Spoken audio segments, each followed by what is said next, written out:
I really miscounted my types of factoring. We're on factoring type number 6, which is our last type. And for this one, it's kind of a weird one. It is the one that I will say that when I taught in the high school system, I never encountered. It feels a little bit upgrading dependent, but you will see it a couple times in this course. One thing as well is that you'll notice that these formulas are on your formula sheet. So if you want to use them, you can. I actually don't use them. I use acronyms, but I'll explain what I mean in a bit. So this one is different than the difference of squares because this one will work for a sum or a difference, and this one's going to be of cubes. So you should be comfortable with your perfect cubes. So like 1 cubed is 1, 2 cubed is 8, 3 cubed is 27, 4 cubed is 64, and 5 cubed is 125. And that's as high as I go. I think I might know that 6 cubed is 216, but I think just from exposure. So what it's going to be is that you're going to have a sum or a difference of two perfect cubes. So the numbers will be one of these 6 numbers, and the variables will have an exponent divisible by 3. So, for example, with this one, the cubed root of 8x cubed is 2x. The cubed root of 27 is 3. To factor the difference of sum or difference of cubes, the first step is to greatest common factor, always. Second step is, with this one, you're going to draw 2 brackets, and your first bracket's going to fit a binomial, and your second bracket's going to fit a trinomial, so make it bigger.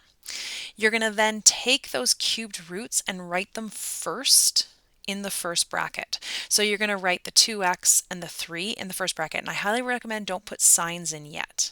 Okay, then here's where the weirdness starts. To fill in the second bracket, if you look at the formula, it's kind of bizarre, but what happens is you take the first term and you square it, then you take the two terms and you multiply them together, and then you take the last term and you square it.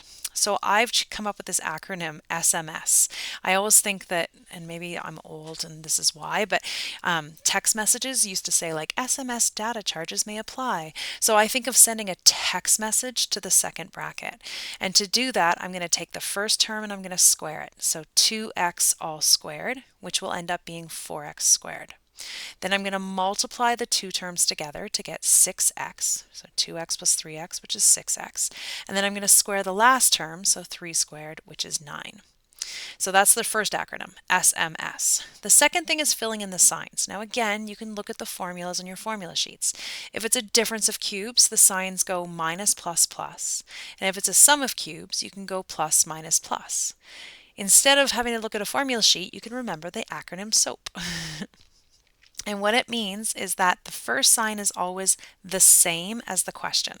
So since this was a difference of cubes, the first bracket gets a minus. Then the second sign is always the opposite to that sign. And then the last sign is always positive. And that's how I factor a difference of cubes or a sum of cubes. It's very bizarre.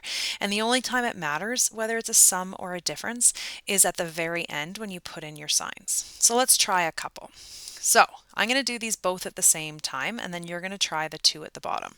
So we're going to draw 2 brackets, the first one fitting a binomial and my second one fitting a trinomial. So the only thing different between these two questions is that one's a sum of cubes and one's a difference of cubes. So what we're going to do is the first step is to take the cubed root of each term. So the cubed root of x cubed is x, the cubed root of 8 is 2. Same here. The cubed root of x cubed is x, the cubed root of 8 is 2. Then the fun begins. So we're going to send a text message to the second bracket. We're going to square the first term to get x squared. Then we're going to multiply these two terms together to get 2x. And then we're going to square the last term to get 2 squared, which is 4. That's not going to change for this one. We still get x squared, 2x, and 4. Then the part that's different is the signs. You always match the first sign, so plus, minus. Then the second sign is always the opposite. So this would be a minus, this one would be a plus, and then the last sign is always a plus. So it's kind of a weird process, but it's not actually that bad. You just have to kind of follow the steps. There's less thinking with this one than there is like factoring a trinomial. So here's 2 for you to try. or you can stick with me and do them with me. So the first thing we're going to do is draw a binomial bracket and then a trinomial bracket. I'm going to take the cubed root. Cubed root of 27 is 3. Cubed root of w cubed is w. Cubed root of 64 is 4. Cubed root of 7 or z to the 6.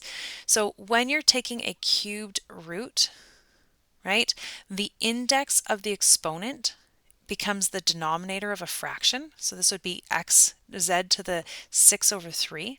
So the cubed root would be z squared, right? So really what you can always think of is that when you're taking a cubed root, you're dividing by 3, just when you're talking about exponents. Or you could think, hey, what multiplies by itself 3 times to give me z to the 6? Z squared, z squared, z squared. So I'm going to put a z squared. Then I'm going to do my SMS. So up to you. Some people like to do this in 2 steps. So they'll write in here like 3w squared, and then they'll put 3w is getting multiplied by 4z squared. I'm going to need to make my bracket bigger. Maybe don't close your second bracket. And then the last one would be a 4z squared all squared. So if that helps you, you can. Or you can go straight to 3w squared is 9w squared. 3w times 4z squared is 12wz squared. And then 4z squared all squared would be 16z to the 4. Then for my signs, I'm going to use same, opposite, always positive. All right, maybe you're ready to try the next one. The thing I'll give you as a hint for this next one is that you have to greatest common factor out a 3 to begin and an a. So I'm going to take out a 3a because as this stands, it's not a sum of cubes because the exponent is not divisible by 3 for the 4 or the 1. So I'm going to take out a 3a. I'm left with a cubed plus 8b cubed. Maybe now try it, or stick with me. We're going to write the 3a out front. We're going to write a binomial bracket and then a trinomial bracket. Cubed root of a cubed is a. Cubed root of 8 is 2. Cubed root of b cubed is b. Then I'm going to send that text message. A squared multiply 2ab square 4b squared.